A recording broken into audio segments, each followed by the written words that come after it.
सातपूर विभागीय कार्यालयासमोरील मुख्य गुरुत्ववाहिनीला अचानक मोठ्या प्रमाणात गळती सुरू झाल्याने महापालिकेच्या सार्वजनिक आरोग्य अभियांत्रिकी अर्थात पाणी पुरवठा विभागास तातडीने दुरुस्तीचे काम हाती घ्यावे लागले आहे. या गळतीमुळे दादासाहेब गायकवाड, श्रीमंडळ, लवाटे नगर आणि महात्मा नगर या जलकुंभांमध्ये पाणी भरता आले नाहीये.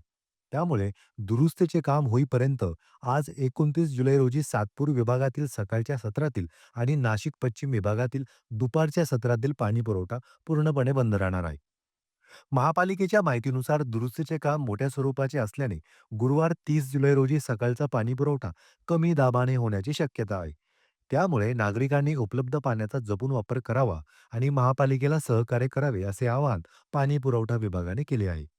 पाणी पुरवठा बंद असणारे प्रमुख भाग सातपूर विभागातील दादासाहेब गायकवाड जलकुंभ परिसर, स्वारबाबा नगर, सातपूर गाव राजवाडा, कोळंबेवाडी, गौतम नगर, महादेव नगर, जीपी नगर आणि जगतापवाडी हे असणार आहे. तर नाशिक पश्चिम विभागात श्री मंडळ जलकुंभ परिसर, लवाटे नगर जलकुंभ परिसर, महात्मा नगर, कामगार नगर, सुयोजित लॉन्स, पारिजात नगर. महापालिकेने नागरिकांना आवश्यक तेवढे पाणी साठवून ठेवण्याचे आणि पाण्याच्या काटकसरीने वापर करण्याचे आवाहन केले आहे. न्यूज डेस्क आपलं नाशिक.